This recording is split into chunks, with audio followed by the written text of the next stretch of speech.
Hey everybody, welcome back to Conversations in Pop Culture, and we are back in the saddle once again for another season. And I do have a sponsor for today's episode. It is Nightwolf, born into the outcast breed of werewolves known as the Monakai. 18-year-old Rodney Marcelli is reluctantly pulled into an ancient war between good and evil during a modern time where the line has blurred. With the help of Snowpaw, the pure-blooded Monakai, and a supernatural evil slayer, Night Hunter, Rod must learn to master his newly found the Panther 3 and mysterious kinetic energy power that only he possesses. Rod must fight the Dark Covenant in order to avenge his friends and family and to save the girl he loves from the master vampire, Lord Malice. Rodney Marcelli is Nightwolf, and Nightwolf is now available on Kickstarter through May 11th from the creator team of Rob Motari, Mog Park, Carlos Herrera, and Gat Melvin. And join the Wolf Pack by backing the Kickstarter today at lonewolfcomics.com/Nightwolf. But enough about that, because I have with me for I think the sixth time now, Luke Stone. I think it's been Yeah, six. I could be wrong, it's but I think it's six. yeah. I think it might be. Yeah, we hang out a lot. Yeah. When our schedules mix and mingling, you always got something going on, and obviously you have a lot of stuff Always going something. on. But I do want to talk about Fund My Comic, because Yeah, that's your new baby. I think is a nice way how to say it. yeah, And it's sort of, I guess, an alternative to Kickstarter, sort of an alternative to Crowdfunder, and hmm the other things, Indiegogo. And I guess there's a lot of stuff going on with that. Obviously, I'm a big fan of Mike Barron, and he's having some issues, and a bunch of other people having issues on Indiegogo. yep. And so, but I don't want to dive too much into all that stuff right off the top, because I do want to hear from you. What is Fund My Comic, and what is the basic premise for those who are hearing about it for the first time? Not, I think a lot of people know it, but for those who don't. Oh well, Fund My Comic. It's kind of a centralized digital comic book store for crowdfunding and storefronts for people that do comics, games, pop culture stuff. All the good stuff, the stuff we like. Kind of geek culture. But it does primarily focus around indie comics or indie creators. There's a lot of different categories on the website for a lot of different things, but it was something that I decided I wanted to try to build back in January of 2022. I had recently gotten out of the hospital mid-January from a 5-month stint. With my, we've talked about that in the past. We've been on here plenty of times. So when I got out, one of the things I noticed that people were kind of going after more conservative voices and things like that. As a pastor, well, former pastor now, I realized that there was, kind of people that had, more conservative and religious views were starting to get silenced. And I kind of wanted to create myself a life raft in case that happened to me. And so in the process, I was started looking around at different things in order to do that. WordPress sites with plugins for crowdfunding and Shopify plugins and all those kind of things. And I ultimately decided that I didn't kind of like any of those because I was really happy with my website as it was. I didn't want to start a new website to do that. I wanted to just plug it right into lukestonestudios.com and go. And so in the process, I wound up finding this white label company that had this infrastructure that I could use. I basically leased it, really is kind of the best way to say it. I leased this code and kind of went from there. And one of the things that really stood out to me was that it had the capacity to host a lot more than just a few people. Like I could have like an infinite number of people if I decided to host it in such a way. And as we got closer to using this site, I tested it. It worked out well. Did a campaign with it, and then all of the shadow banning started happening. It kind of came out of We're going to nowhere. talk about that as well, but continue. Yeah. So when all of that started happening, I had a lot of people say, "Luke, they kind of some people saw the back end, they saw what the site was capable of, And they said, you ought to ramp this thing up and host everybody. And I said, man, there's a lot of work that has to go into the terms of service and all that baloney. And getting lawyers and bankers involved and, figuring out the infrastructure for payment. Because at the time I was just using PayPal, and I had Stripe as a backup. But reluctantly, I took everyone's I listened to everyone's request, and we decided to step things up and to create an alternative for people that were getting shadow banned. Now, I wasn't intending to, just be the guy that.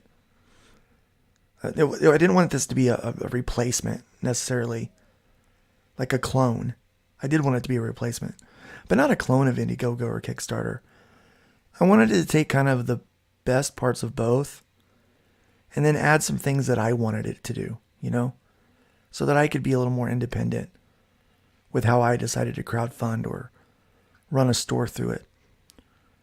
And we just started working with the code developers to kind of take whatever they had, their kind of base code, and start to adapt it to our needs, and add new functionality that it didn't currently have. And it started to take shape. And about 2 months ago, a little over 2 months ago, we launched fundmycomic.com officially. And we've got about 31 campaigns running live on there right now. We have raised over $10,000 for campaigns already in 2 months. And we have some pretty well-known names on their way over. So yeah, we're pretty excited about what's going on with Fund My Comic. But yeah, it is a crowdfunding and digital storefront for people that have comics and games, man. That's and stuff. So that's what we're doing. So let's actually talk a little bit about this, because obviously I'm a big proponent, and anybody who knows me, I've been a free speech advocate for a very long time. I've had Dennis Kitchen on, Comic Book Legal Defense Fund. I think that, I've defended a lot of different people that people disagree with me on, and I've disagreed with on. I've defended and have been a big proponent of PETA in DC when they wanted to run an ad in the Metro. And I'm not a huge, PETA fan per se, but I thought it was ridiculous that they weren't allowed to do that. And it was, Yiannopoulos was on that case. Sorry. Those who don't know. And so it's a very interesting thing. And I find it very complicated that people are getting, I guess, censored. Oh, I hate censorship. And obviously I've experienced that with Mike Barron's, Private American book. And I was pissed off about it. Oh, yeah. And so what is that like? Because you kind of launched right when this was all happening. And I think it was happening a little bit before, but then all of this started happening. And this isn't exactly, I wouldn't say that you were intending to be a solution or an alternative, but you've become that. And what is that like? Yeah, well, it's weird, man. There are people on the site that are funding right now. They couldn't fund anywhere else. They really don't have another home. They could go back to a company that's shadow banning them or someone that's outright banning them. And some of these people are part of a comics community that I believe is widely misunderstood. But I mean, we could say it. Yeah, the CG folks over there. And those people, like, they tried to go to Crowdfunder, and they just said they're not welcome there. So what do you do, right? I mean, you go back to Indiegogo. Some of them have decided to do that. Some of them says that's not a good enough solution for me. I really can't. That can't be the answer for me. Some of them are like, Fund My Comic is my place. And so that's kind of, I think that's kind of where we're at. There's a book up there called Ma'am I Am. It's, we have 3 pillars: freedom of expression, fierce independence, and trust. And what we're learning is that a lot of people, kind of when I started to do on the site for myself, my intention was that I just wanted to make comics and be left the hell alone.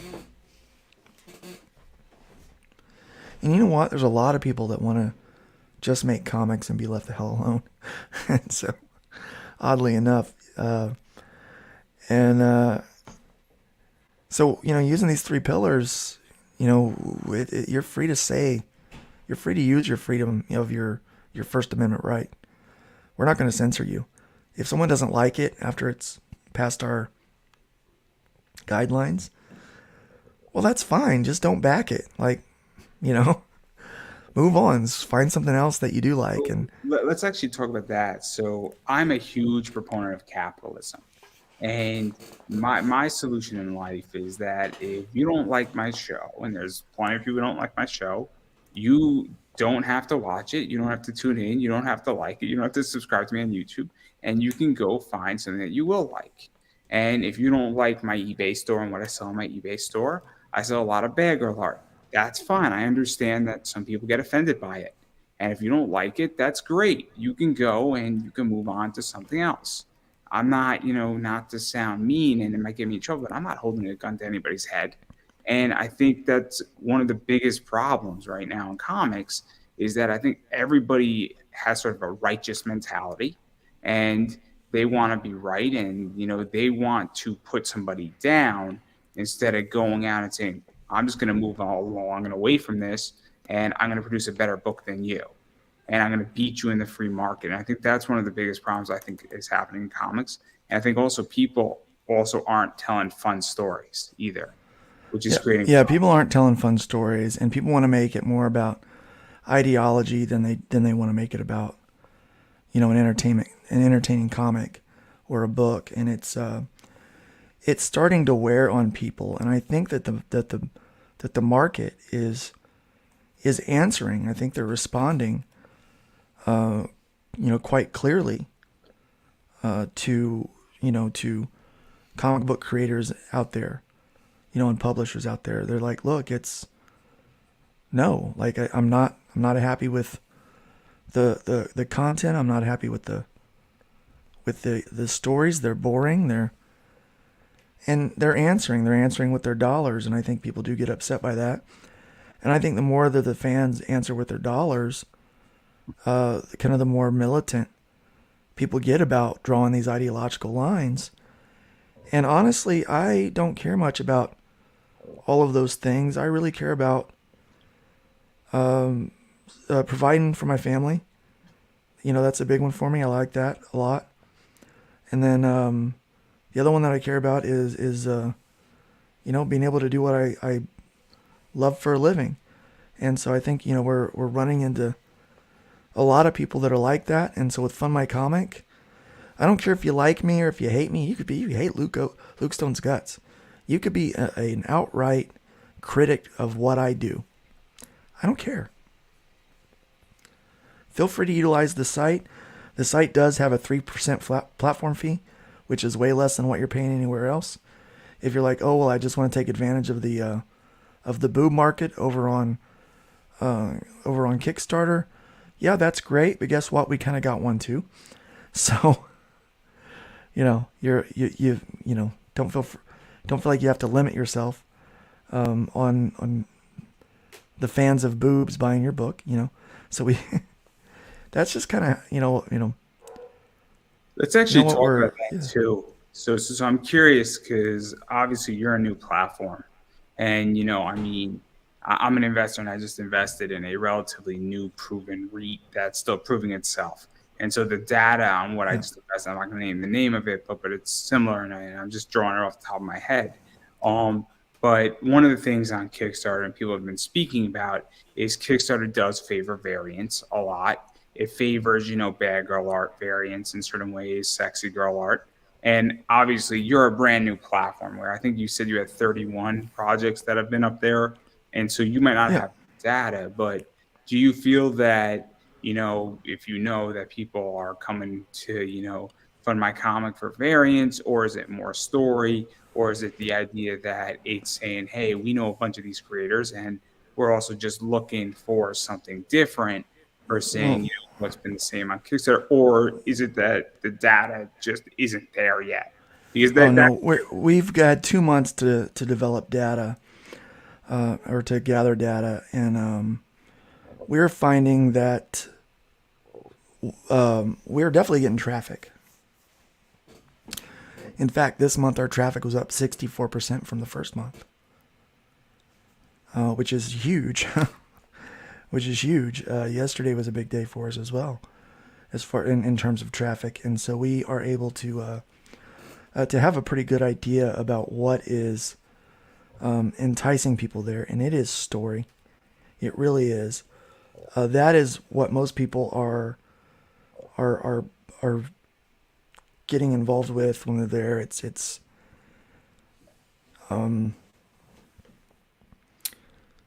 we got there's people that are interested in some of the other stuff. We do have some some bad girl art stuff up there, but I think that people are still kind of getting their bearings there. I'm not gonna discount Kickstarter. It definitely does. If you've got something that's not safe for work, yeah, it's probably gonna do really well over there. But So that's let's just actually talk about that. And sorry to cut you off, but all right. one of the things that I'm getting sick of, and look, I mean, I run an eBay business that's based on variance, exclusivity. So I'm slightly arguing against myself. But when I'm looking for story, what I find on Kickstarter, and this might put me at odds with people, is that there's a lot of really good cover art on Kickstarter, and it's some of the best Great. art in the world. Yeah. But the story is subpar. And, I don't know how you feel about that, where the cover of the book is immaculate and it's beautiful. It's the best thing ever. And then you open up the book and it's not the same. And then you're like, I just spent $40 for, essentially a beautiful cover and that's it. And so, you know, and also what I find with story too is there's a lot of screenwriters or potentially failed screenwriters now writing comics. And I think that's also where this is going, where they couldn't make it as a screenwriter. And so now they're writing comics. And I've interviewed a bunch of them. So, and I'm not saying that it's a bad thing, but you could tell when a comic is written like a screenplay. I mean, You certainly can.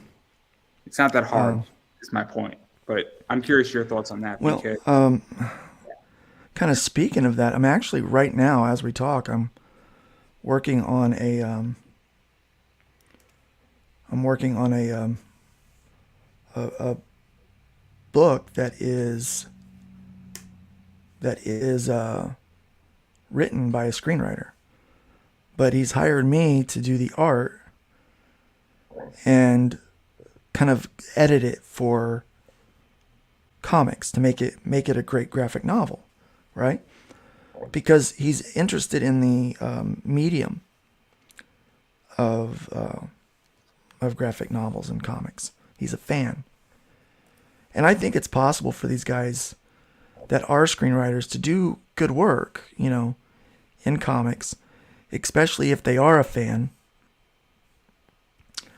But a lot of these guys are coming in and they're making their choice to do this not because they're a fan, but because they think it's an easy way to storyboard their movie, and that can become problematic for the story aspect of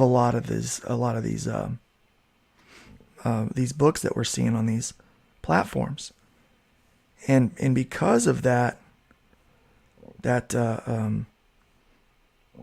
I guess the desire, or the very easy opportunity to get Netflix deals and things like that from comic books or graphic novels, it is encouraging a lot of people to try to get their next payday, their next paycheck from Kickstarter right now. Not only just to make the book, but potentially down the road to get the streaming deal. You know, so speaking about that, and this is just my take on it, is that I think a lot of people are writing comics right now as a pitch. Because let's be yeah, realistic when I say this, is that, and I'll use Avatar, I'm a huge Avatar Last Airbender.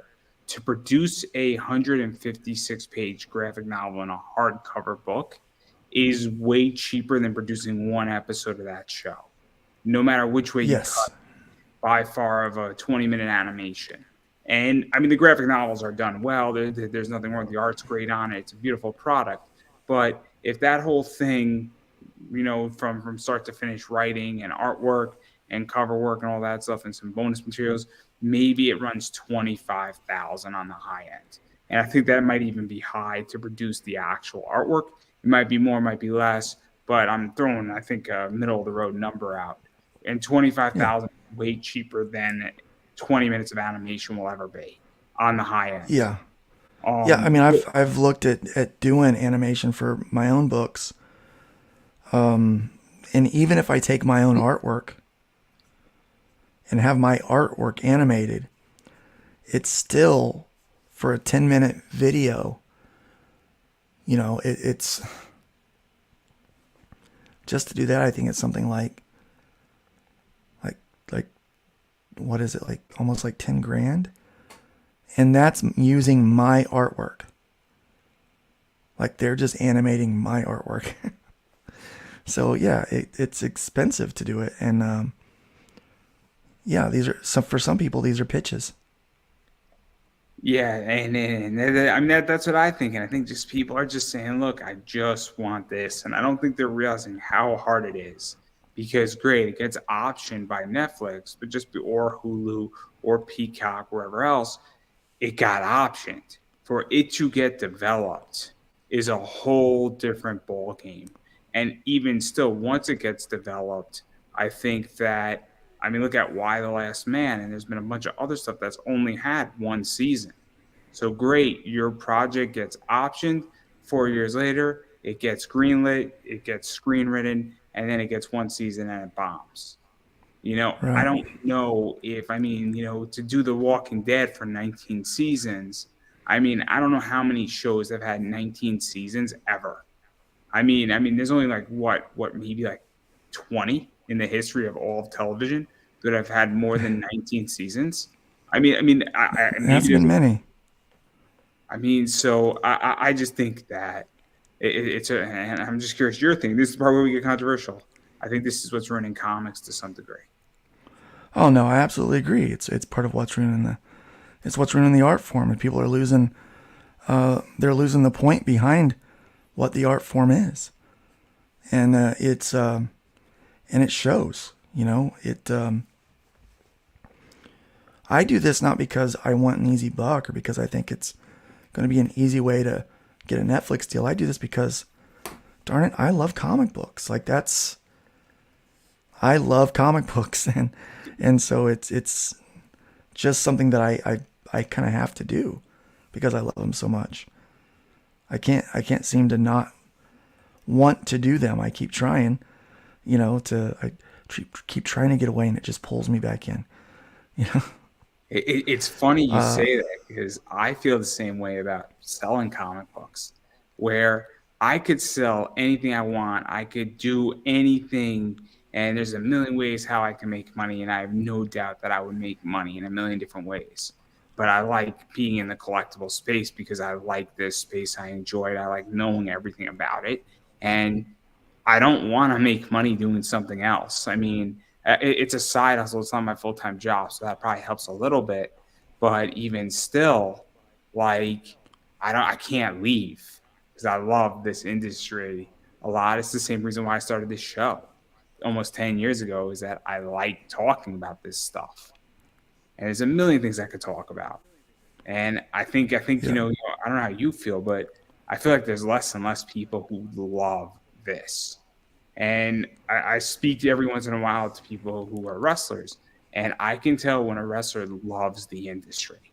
When they love every aspect of it, you can smell it and you could see it, and the way they talk about it. And I had an interview where the interview was nearly perfect, where there was one little hiccup, and unless you know where it was, you wouldn't be able to spot it. And the guy loves the industry, and it was fantastic. But I don't know how you feel, but I feel there's less and less people who really will die for this industry right now. Oh yeah, there's more people that'd rather tear it apart, I think, than make it, than they want to build it up. And you get so many people that want to fight over it, and they want to argue over it, and they want to make it political. And they've sucked all the fun out of it, in my opinion. And what we're trying to do with Fun My Comic is bring the fun back in. You know, it's trying to enjoy it again. I love, like, as I'm sitting here, I'm drawing a car chase. I'm like, car chases are cool. And this is, I mean, it's a lot of work. There's a lot of detail in this piece that most people will never even really pay attention to when they flip through the page. But man, if it isn't worth doing, right, then it's not worth doing at all, I think. That's kind I of don't my know how outlook. you feel. I don't know how you feel about this. There's two things, and I'm curious your opinion on it, and it's somewhat comic related. So one of them is that I just bought a book for $20, and then I flipped it for like 100, and it was a high risk. But the second I did it, I got such a high because when I saw it come up, I'm like, man, I know this book is going to be worth bank, and I knew it. And then when I was right, it was just such a fulfillment high. And then the other thing that to me is a lot of fun because I'm just like, oh man, I'm right in, like, it's the thrill of it. And then the other thing is I'm a huge baseball card collector and I open up packs. And I remember as a kid opening up packs, and you open it up and you don't know what you're gonna get. And it's fun because you're going through it and then you get like a really colorful like card, or like sometimes with baseball cards, like they have like, I guess I'm trying to think of like a gimmick maybe where it's like really cool shoes that the Major League Baseball players are wearing, and like really cool kicks. And you don't know if you're going to pull one of those cards, or you're going to pull like a hollow foil or a parallel. And it's fun because you don't know what you're going to get, and it's a thrill. And when you're drawing, is that what it is for you when somebody brings you something like, man, I get to draw a card chase and I haven't done Maybe it. it's more like, when when, like, you're thinking when you're a kid and you're like, oh, that'd be cool if wouldn't it be cool if that would happen, right?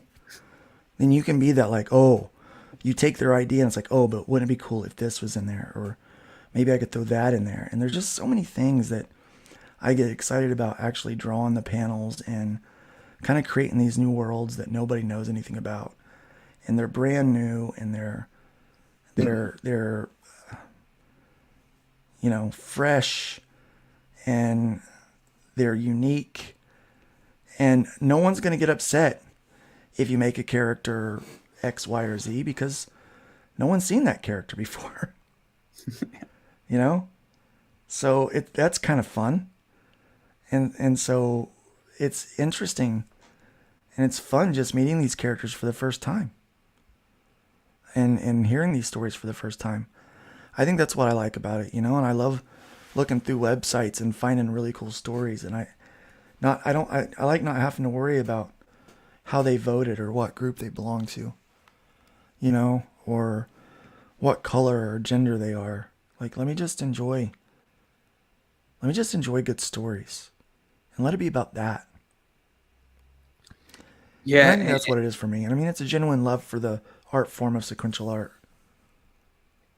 and even to go further into that, and this is how I feel, and I've been very open about this, is that my life is hard.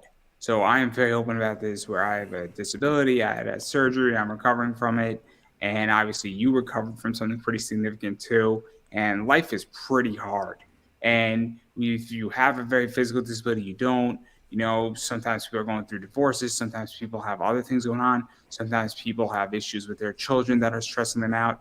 And I feel comics, media, and other things, they can be political, but a lot of times, I want to read a story where Superman is dealing with Lex Luthor, and I don't want to know their politics. What I want to know is how they're going to deal with the problem at hand, because I want to escape my problems that Yes. I'm dealing with that particular day, because I'm sure you've had horrible days.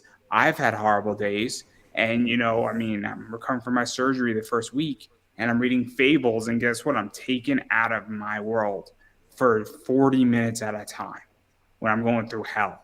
And, as I'm in, the world of fables, and it can be a lifesaver because if you're out of hell for 10 minutes and you go back to hell, maybe that 10 minutes is a break on your brain. And I think that's something that a lot of people have forgotten in comics is Yeah. that you're meant to entertain me if I buy your book. Yeah, and I don't really care about people's sexuality either. Like, Oh, I just want to doesn't be matter. entertained, guys. That's really all I want. This is about me. When I It's pick about up a me. comic, I just want to be entertained and I want to escape my problems. I'm Yeah. sorry. It's like I these people. I want to be seen. I don't want to be. I don't care if I'm seen. Pardon me. I've been fighting the flu, which is not easy to do when you have diminished lung capacity from COVID. But yeah, here we are. But we're still in a chair working. We're interviewing. We're working on a website. We're making comic books. People are, being I took entertained. 3 days off from my surgery. And then I used 3 vacation days. So I've been paid every day that I had since my surgery, including while I was on the operating table. And I'm not complaining because I can work from my job at home. It's perfectly fine. And, I'm banging it out and I'm doing something meaningful in my life. Well, unfortunately, I do work for myself, which I love. It's just a fortunate thing. I draw comic books for a living now. Like that's what I literally do all day. And then now Besides, you're running a company too. yeah, besides running the company.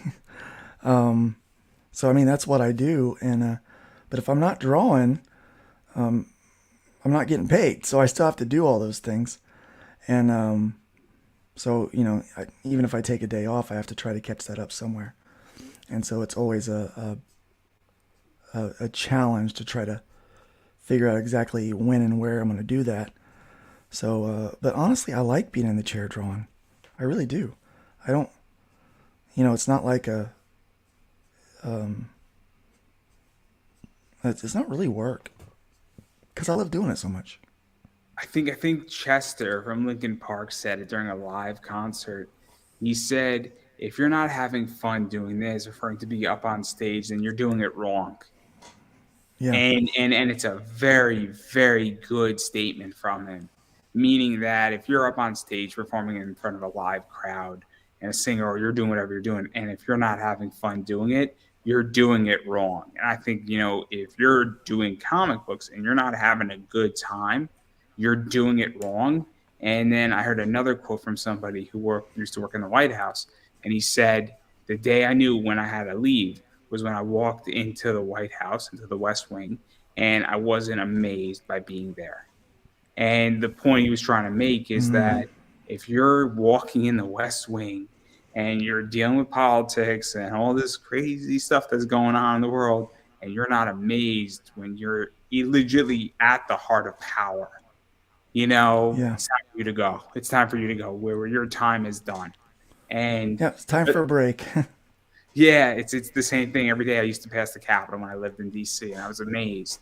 And even on a bad day, I was still amazed. It was just that, it wasn't. Some days you're just not as amazed, but I was still amazed. So I think it's very, very interesting. But I do want to get back to the company because you did mention another pillar that I think is very important, and that is the trust pillar. Hmm. And I think that's also a big issue because I don't know how you feel, but I have an issue right now with people in comics on trust of getting my books. I am owed about 40 Yeah. projects on Kickstarter. Now, 5 of them are late. Now, what I mean is that 35 of them are within their time period, but I still am owed that. That's a lot of projects to be owed. And I understand that, if you're producing an action figure, that's coming in October. I'm Pat Chan, who I know very well, Destiny New York is coming in September. I get that that's within its time frame where he has time to deliver and he's on schedule. But at the same time, I'm still owed that project. And as every month Yeah. goes by and we're further and further out, and I use Tom Hutchinson, I'll use Pat Chan as good examples of this. And Mike Barron, I'll throw Mike Barron in there where I'm going to get Private American. I will get Private American. I have no doubt about that. Um, but still, when you have 35 projects you're owed, it's a lot.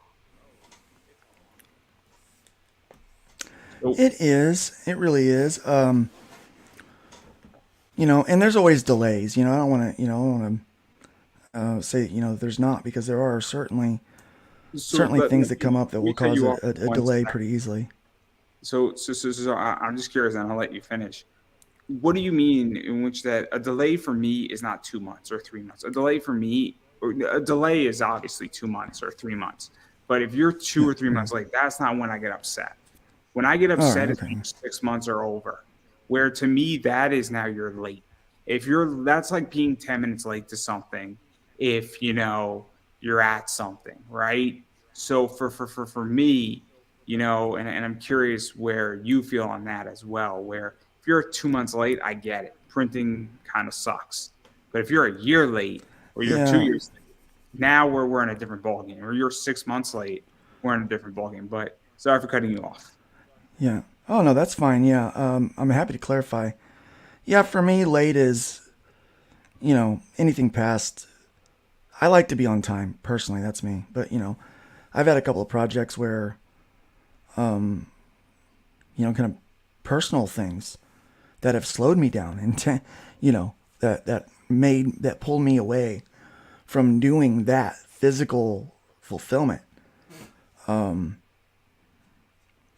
of got in the way. Like we had a problem with some sketch cards. We had an artist that was going to be able to do those, and then he had something going on in his life and he couldn't do it, and so we had to have somebody else do the sketch cards, and then it wound up being, well, Luke's going to go do the sketch cards. So it was one of those things where you run into issues that just kind of come along. And so, most people are good about communicating those issues. For me, it's when they don't communicate what is going on. That's when it becomes an issue for me. When they, really get, well past a couple of months, then that really becomes an issue for me. So yeah, I think that's where we're at with that stuff And the as reason far why I as what ask late all is. this is that with trust, I mean, I think it's a really big thing. This is one of the things that I love about Zoom personally, is that it's very curated. And I think that is a Mhm. very interesting position, where it provides a lot of trust and provides a lot of credibility. Where if they curate you and they analyze you, and it gets into the whole debate of gatekeeping, who shouldn't be allowed to do things. And I'm not interested in gatekeeping. Oh, I gatekeep. I gatekeep. It's my yard. I'm gonna keep the gate. But when I say that, it always gets a big ooh, what? How So dare it you, always gets a big sir? How what, right? dare you? Yeah. Now I'm not. We're not censoring people, and we're not keeping people off the platform because they vote differently than I do, or they've got a different opinion than I do. We are curating the website to make sure that everyone is following, that they're playing by the rules. There are certain rules that we need to, like certain public decency guidelines that we need to follow. There are certain, we need to make sure that we're fulfilling. And so you are not, if you have a campaign that's egregiously late, you can't run another campaign on our platform. Like Let's we've actually talk eliminated about that. that, because that's a biggest pet peeve of mine on Kickstarter. And I think I understand the argument on it, where people say, "Oh well, previews does it," but my argument against that is that's previews, and if you don't deliver, if you're DC, Marvel, or another company, and you're in previews and you don't deliver, I get my money back, and there's safeguards, there's consumer protection involved with that. Yeah. I think that I understand that sometimes, people want to run another campaign because they understand that it's a year long project, and, they want to, run a year long project and then a 3 month project. But I still think it's problematic, because Well, takes is one little trip over a pebble so that you mess up on A, you run B to pay A, you run C to pay B, and then all of a sudden you're 20 Kickstarters in, and now Well, it E can. doesn't. Now, what we do is we understand that people will run campaigns like that, like, okay, this one's going to take a little while, so we want to run this other one here. Well, you can't have more than two unfulfilled campaigns. Like, if you want to run a third campaign, you have to have at least one of the other two fulfilled. You can only have one unfulfilled campaign out before you start a new project. So yeah, so we do that. So we curate. You know, that's it's what we do. Some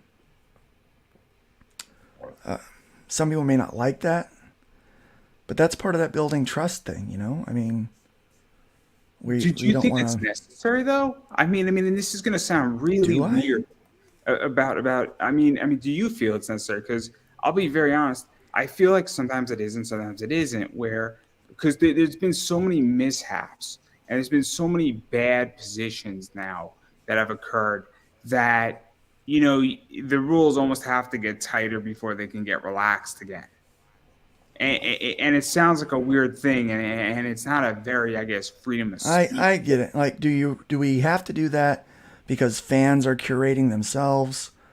So like, if people aren't fulfilling, they're not going to back. Maybe. But I think it's good to do it anyway. I think it's good to do it anyway, until the standard has been set effectively. That's what I think.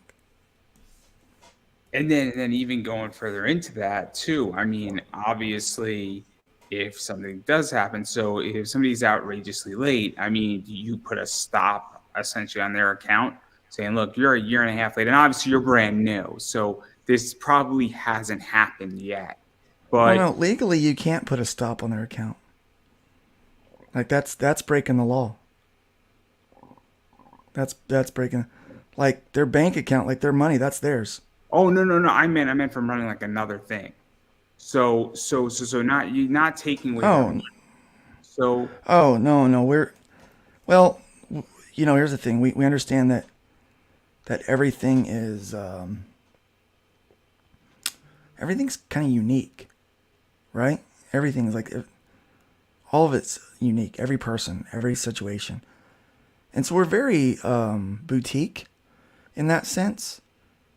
So what we do is we really take into consideration the creator and what's going on with them before we make any kind of what are rash or major I'm decisions. assuming, and correct me if I'm wrong, I'm just going to throw you a crazy circumstance. If they're communicating with their backers saying, hey, look, I just had a death in my family, something's going on, I'm sorting it out, and all of their backers are communicated to, and then they're also saying, hey, look, I'm halfway through, obviously, or this happened, and then printing just got complicated, and they're communicating all the way through, and they're given timelines. That's probably going to be a very different circumstance than somebody not answering anything and Oh yeah, just absolutely. radio silence for 6 months, because I've experienced both of those things on Kickstarter, where a creator obviously lost somebody very close to them, where he lost his wife, and he was behind by about 8 months, and he said, hey, I'm dealing with something very personal, can't go into the details, and the guy needed time to himself, and nobody had a problem with it. And then I've been on the other side where somebody didn't update for a year and said, oh, my artist ran away with the money a year later after it was supposed to be due in May of 2021. They let everybody know in May of 2022 or June of 2022, so 13 months later. So Yeah, that'd be a problem, wouldn't it? I mean, I think so. I think that'd be a problem. But no, yeah, it's all comes down to communication. That's why I say it's we take it for a case by case basis, and so it might be something that needs to be addressed or dealt with, and or it might not be. It might be fine. And so we play each case by ear as best we can. At least that's right now. That's our policy that we're working with as an admin team. As owners of the site. Our goal is to help people get funded and have a good relationship and with their fans, and for people to get entertained. And so, we're not trying to make life difficult for people to crowdfund. We're trying to make life easier for them, and we're trying to be advocates too. I mean, here's something that nobody else is going to do. If you're having problems crowdfunding, like fulfilling, we're going to try to help you. We've got people that do that stuff. We're partnering with people to actually do the fulfillment for people. I mean, we're going to do everything in our power to help keep you from struggling too much. I mean, So we don't let have me to do ask you a that, but question. we want to. Let me ask you a question about that because, again, I haven't produced a comic yet. I'm right now doing really well on eBay. At some point, I may or may not. I haven't decided yet. I like this industry, so I'm probably not the expert on this, but I don't think there's much education on certain aspects of fulfillment and other things, and even just best practices, and even just how to figure out shipping rates in other countries. And maybe there is, I don't know. But, I don't think there's much education on it. And I haven't seen anything when I've researched, and I'm not saying I'm the expert on. So if there is, feel free to correct me. But I think it's a real issue where everybody talks about creation. Everybody talks about a cool story, what artist you're going to use, what variants, how many variants you should have, but they never really talk about the back end. And they don't even talk about fulfillment relationships and things of that nature. And I think it's a real issue. And that's just my take at I'll, it. I'll, I'll give you that. That's very true. That is very true. I could be And wrong. yeah, So it if is an I am, issue. No, no, please, you're not please wrong. correct me anytime No, because you're I'm not not. wrong at all. No, you're not wrong at all. That's actually a great point. Yeah, it is true. That's very true that happens. We focus so much on, like, we call a successful campaign one that funds. We don't call a successful campaign one that fulfills. And the truth is, the successful campaign is the one that's fulfilled, not just funded. And so, yeah, it is a real problem that exists out there in the crowdfunding space. And we do that. We try to educate all of the individuals that, pardon me, choose to use Fund My Comic and that are new. We're trying to make them successful, right? And so for us, success includes shipping your books to your backers, finishing that transaction. That is what success looks like. That's the end result is fulfillment. And yeah, so we try our best to kind of go a step above what other people do, and actually be an advocate for the creators to get the books out on time. And so yeah, it's a lot different what we're doing than from what the competitors are doing. Now there's people out there, they may not need that, and Fund My Comic is still good for you guys too. You don't have to take advantage of our kind of knowledge and expertise with that. Heck, you might have more knowledge and expertise than we do, and that's okay. But you could easily still use the website for the many tools that it has, regardless of kind of your knowledge. But if you are new to this game, you haven't done it much, then this is probably a better place for you than some of the other platforms, because we're going to do everything in our power to help you be successful in the end, because we don't want you to be one and done. We want you to do more, and I mean, we're not really taking that much money, so it's not really about money for us. It's more about the love of comics and the love of helping new people get started and get out the gate, and then helping people that have been doing this for a while, that maybe you know, want to save more money. They want to be able to elevate their business and maybe level up, take the next step in the evolution of what they do. It's about, you know, it's about helping those people. It's about making a difference there. So that's really what it is. And I know it sounds kind of corny, cliche that, you know, there would be any kind of benevolence to a business at all, but you know, my primary income is not this website. It's drawing comic books. You know, and I don't want to stop drawing comic books. Like, I want to keep doing that. So I don't really have any intention of not doing that. So to even go further into this though, because one of the things, this is where we're going to get controversial, and I would love to have whoever runs Crowdfunder on, because I would love to have a serious discussion about this, where they banned outright Mike Barron's book. And, you know, we're going to get you and me both in trouble. You know, Kickstarter banned it. It was shadow banned on Indiegogo. Now some of the people were shadow banned, some were not, because they said they were shadow banned, and then I, you know, looked up their Kickstarter their Indiegogo perfectly fine. So it's hemming and hawing. It might be partially shadow banned. Nobody has any idea what it is, but Mike Barron's was fully. Yeah. One of the it was things, shadow banned. I think that thing was blocked. But what I said about that is, I said that it's not a freedom of speech issue in the sense, because freedom of speech is between you and the government. It's a contractual problem, because if they're taking a percentage out of your whatever you bring on your campaign, and they're not fully promoting your campaign, that to me is a contractual issue, and it's a violation of our, Yeah, it is. more Yeah, so it than is. freedom of speech. But because they have the terms of service that they do, they're covered. They're fine. But that to me is the strongest argument. And maybe I'm the son of a lawyer, so maybe that's part of the problem with the way I think here on this one.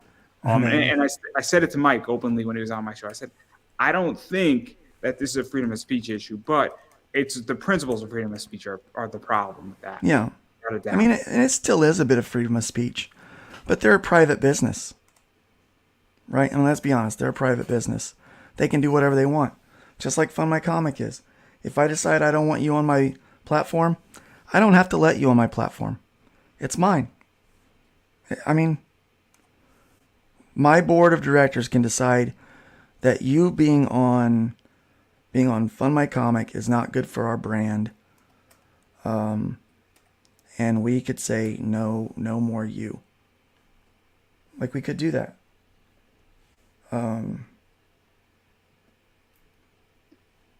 It's sad, but it's true, because they are a private business. It's just like the people that it's just like this show. Bake a cake, like this show, right? If I don't want you, no offense, if I don't want you on my show, I don't have to have you on my show. And there's been plenty of people who I don't want anything to deal with them. And I've had plenty of people say, I'll give you $20 to go on your show. And I'm like, I still don't want you on my show. It's I mean, there's been plenty of advertisers where I didn't want their money because I didn't like their business. And I walked away from it. Wasn't worth it. I walked away from it. Wasn't worth it to you to have them on, right? It wasn't worth it to read a live read for $500 for what they wanted, because it wasn't a good company. It would have hurt my brand. It would have caused me more harm than good in the long run. And I'm not going to mention who it is, but it's not that hard to figure out who I'm talking about. It's not that hard. There is one, and everybody knows who it is. But not the point. So yeah, they're a private business, but I don't think it's good. And with Crowdfunder, I think it's crazy that they don't want anybody from Comicsgate. I think that's wild. I think it is a very bad business. They had an opportunity to make a lot of money. Because I know they also have a feature where you can set up your campaigns to where there's no platform fee and it's all based on donations. And you can make a whole lot more by offering some benevolence than you can by making statements like, we don't want you here. And it is baffling to me. Baffling to me that they took that stance. Especially when a guy like Mike Barron comes along. who is doing big numbers. You know, if Mike Barron comes to fund my comic, Mike Barron's going to get fair treatment just like everybody else. You know, he's going to be treated just like everybody else with freedom and respect. You know, I mean, and I'm assuming you don't have a problem with the kids' comic if it comes to Fund My Comic. You wouldn't have an issue with that if it's about, nope, a princess having a lovely day and having a tea party with her dad, and no, that's no the problem crux of with the that at comic. all. You probably want that on it because guess what? It's going to bring a whole bunch of people that probably wouldn't normally come, and they might stick around, right? Right? Yeah. I want them all on there. I want every kind of comic from every kind of creator on there because I like to have the variety. Like, who doesn't like variety? You know? So, yeah, I like them all. I want them all on there. Yeah, I agree. I agree. Princess stories and all that. I don't, it's all great. Let's have one of all, one of everything. Let's do one of everything. I agree. I agree. In which that it's very important, and then obviously it's the 3% platform fee, but you know I don't really know if that's a big game changer for many people at the moment, or if they really think of it that as the first thing.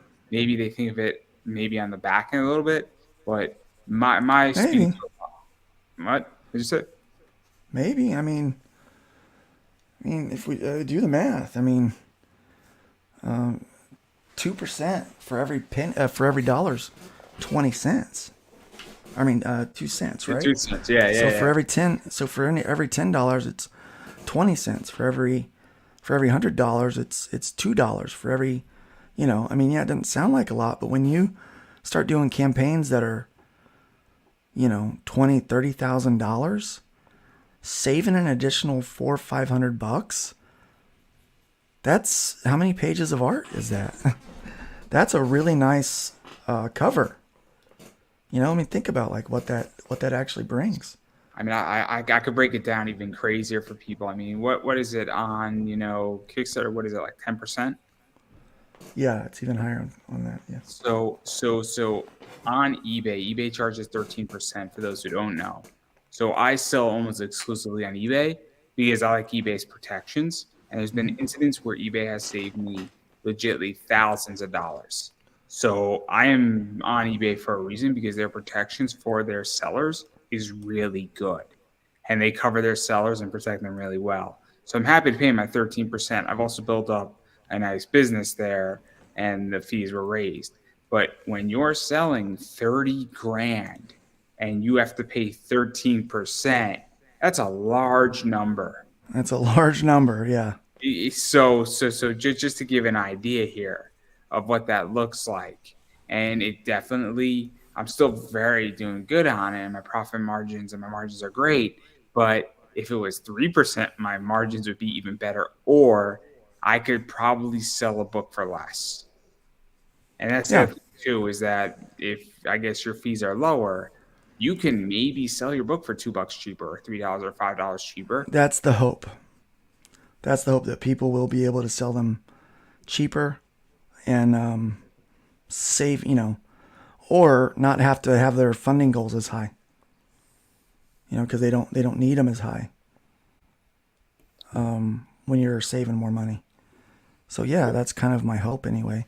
Or at least the other side is that they could keep everything the same and now they have more money in the coffer to keep going, Hmm. which means that, they can go and do, they could maybe fund issue 2 fully and then basically use it as like a pre-order form. Yeah. And now all of a sudden, you raised, 5 grand and you got to keep another 800. Well, maybe most of issue 2 is now done. And now you need only $300 for issue 2. And you basically have more money to keep going. Yeah. But I digress. That's the other thing. Yeah. So like, yeah, I don't need to set my funding goal at 5 grand. I can set it lower now. So yeah, there's all kinds of benefit to having a lower platform fee. And, hopefully people start seeing what those benefits are. If the platform fee doesn't matter to you, and if freedom of speech doesn't matter to you, and features that are more geared towards comic creators and game developers and geeks don't matter to you, then stay where you're at. It's fine. You know what? Capitalism, competition breeds excellence. That's my opinion. And so yeah, I think the more options, the better for all of us. And then I want to touch one more thing that I think most people actually don't know that just came out on Kickstarter. Actually, it's a very interesting feature where there's a block feature that has now hit on Kickstarter. So you can actually block people who have backed your campaign. And I think the theory of it is that you might have somebody who is a $3,000 pledge who's trying to mess up your campaign and jack it up so that it falls back down. And so a stretch goal gets locked or unlocked. And I've seen that happen, and it kind of sucks when it's a really good stretch goal that's been unlocked, then it gets relocked, then it gets unlocked. But I'm also thinking about it where, since there's so much drama in comics, what happens if I like somebody's book, but they don't like me, and I don't like them, but I like their book?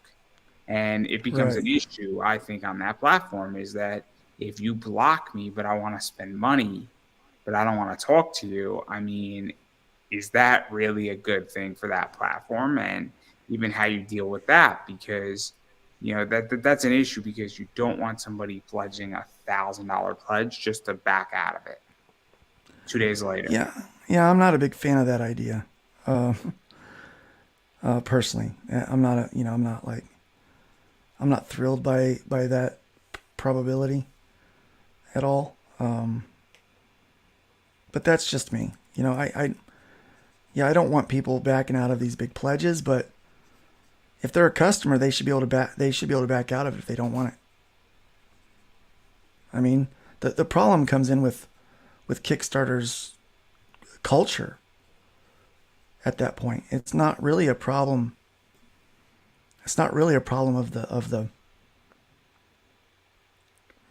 individual. It's the problem of the culture around it. I don't like using Kickstarter because I always have people drop pledges at the end.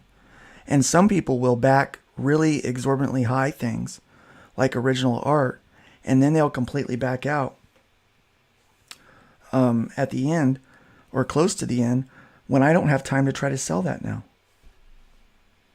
You know, so that is a Kickstarter's culture problem. You know, that because it's just part of what it is. It's part of the learned behavior over there. You know, so they have to do a better job of trying to fix that, I think. I don't know that. I mean, maybe that is the right way to do it, the way they want to do it. I don't know. I mean, it's not my business. My business is Fund My Comic. It's not how we're planning to do things like that. But that's just me. Yeah, no, I'm not going to tell somebody how to run their business. Believe me, plenty of people have tried to tell me how to run mine, and I'm doing just fine. I'm just doing just fine. I don't really think that I should be telling people how to run their business unless I am being paid to do so. And the second somebody wants to pay me to tell me how to run their business, I'm all ears. So if you want me to tell you how to run your business, everybody who's watching, feel free to shoot me an email at any given point. I'll be more than happy to take your money and tell you how to fix your problems. Bingo. You don't have to listen to anything I say, but I'll just tell you. But if you don't pay me, I'm going to just be quiet. Because I don't think it's a good idea to tell people how to run their business unless they ask. But enough about that.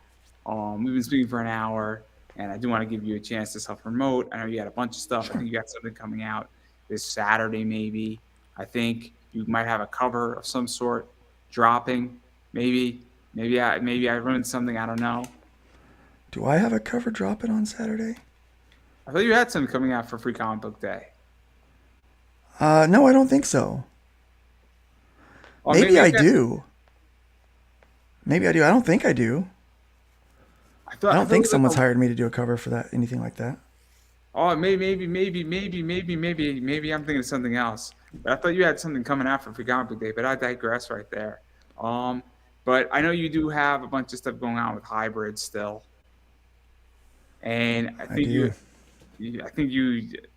obviously got the comic stuff, and I think the stories. Did the story wrap up in the 9 issues, or did that arc wrap up? Because it was a killing field, for lack of a better word. Yeah, the Killing Field, that arc wrapped up. We do have a new arc getting ready to start. Currently, the campaigns are closed so that we can focus on fulfillment. When will you be able to get those books again? We'll decide later. Yeah, we haven't decided yet exactly when. We're going to make those available to the masses again. Should have got involved earlier. So actually, that's interesting. So I am a big proponent, and this sounds mean, right? But having windows where things are open and having windows when things are closed, Yeah, because it's like live sports, right? So it's cool where I could watch. I'm a big anime fan. I could watch anime at any given time. So it premieres, and then it's in Crunchyroll's library, pretty much indefinitely. And so I don't have to watch it at 6 in the morning. I could watch it at 9 in the morning when I wake up on my Sunday, which is nice. But when a Kickstarter happens, or an Indiegogo happens, or Fund My Comic happens, or wherever else happens, there's a time frame to buy it. And then if it's still always open, it's not present. It's not I guess, need for me to back it then. But oh, there's certainly not. Yeah. if it's only available on the campaign or any Kickstarter that you're running in the future or any other crowdfunding you're running in the future, then yeah, then it becomes an event, especially if you're running only 2 or 3 a year. Yeah. So what is that like for you? Because it actually sort of, I guess, forces somebody I to I do used to something. always make everything available all the time. Um, I'm not doing that anymore. I'm not doing that anymore. Because I've got so much going on, I can't always be running a campaign, or having something that I do have things that are available on my website, floppies and stuff like that. But with this RPG that we did, I've got to figure out a better way to sell it. That did not go as I had hoped or anticipated. And so I've got to figure out what I need to do to be able to sell better, especially when it comes to an RPG. Because I clearly don't know what I'm doing. If I knew what I was You're doing, gonna fail I would have sold upward. better. You're failing upward. You're gonna Yeah, fail I mean, upward. but that's the thing. Yeah, I'm not going to give up. I mean, but the only way to go is up, right? So that's what we're going to do. We're gonna go up from here. And pardon me, hold on.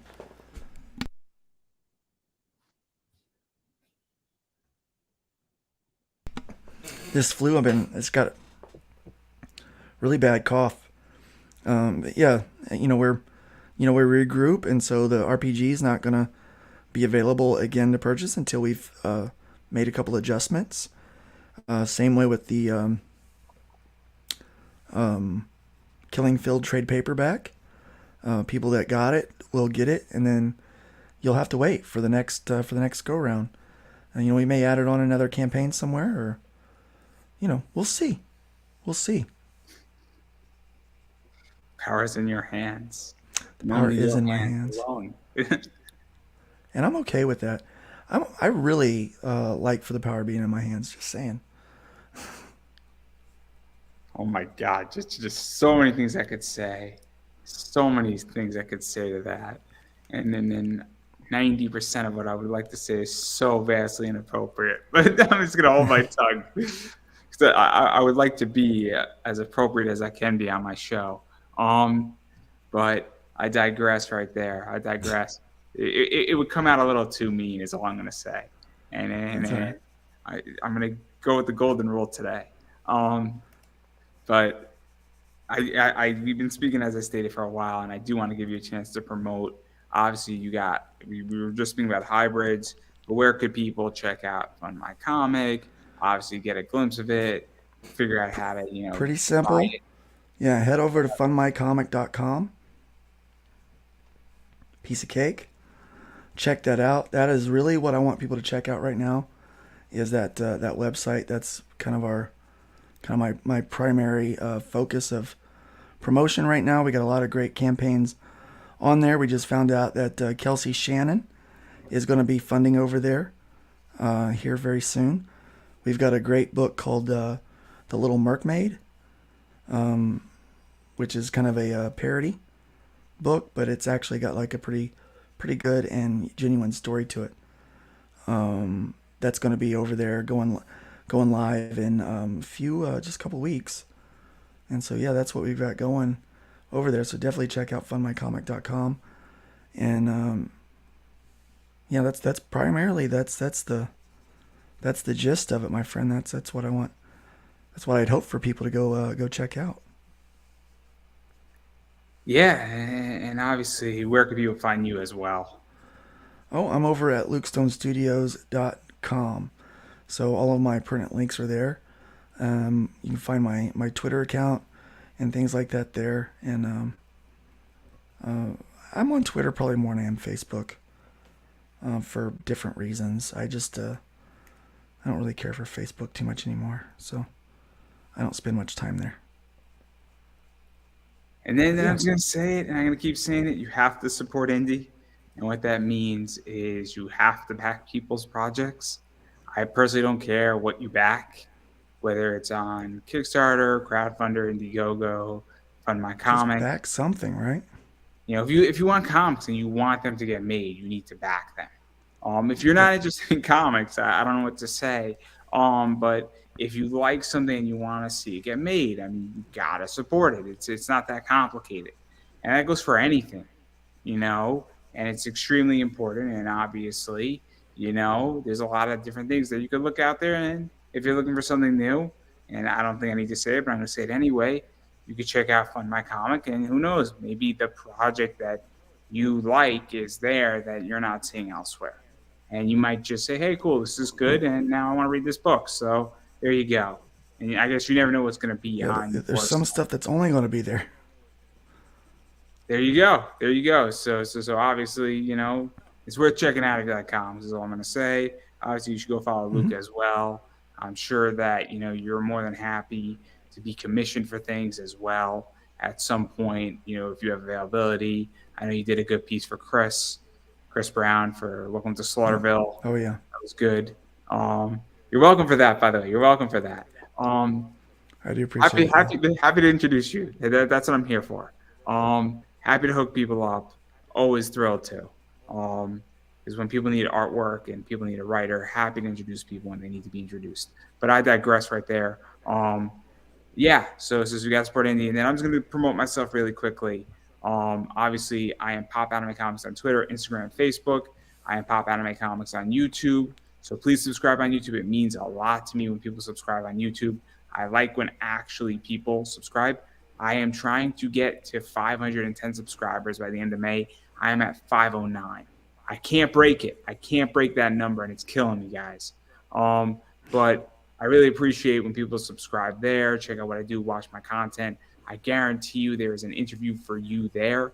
I have almost 500 interviews up there, so there is something for everybody on my channel. So that's something to keep in the back of everybody's head, as well as I am independent media, so I buy me a coffee. I appreciate when people do that and they want to support independent media.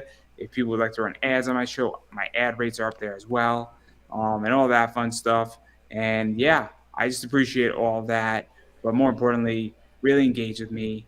Share this out. Check me out on social media because it does make a huge difference. And that's what's really important to me at the moment. But beyond that, I have nothing else. And so I'm going to give you the final word. Oh, yeah. Remember, guys, there's so many people out there tearing things down. And people want you to... they want you to keep your minds and your community separated from one another based on whatever thing they're telling you about. So just get out there, get to know people, open your mind up to and your heart up to different individuals, just to get to know people. Like, find out for yourself if they're good people or if they're bad people. Everyone's tearing things down. Let's start building things up. We went through this phase where we had a lot of deconstructionism.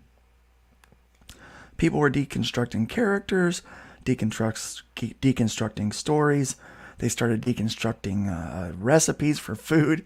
They started deconstructing their faith. I mean, but no one's reconstructing anything. So let's make a new phase of life where we go out there and we try to reconstruct. We try to build things back up. And maybe even try to leave things better than we found it. leave the wood pile higher than we find it. I mean, it doesn't take a whole lot of effort to try to make somebody's life a little bit better today. It might take us swallowing our pride a little bit, but I think in the end that's ultimately worth it. So get out there and leave the wood pile higher than you found it. And that's all I got to say.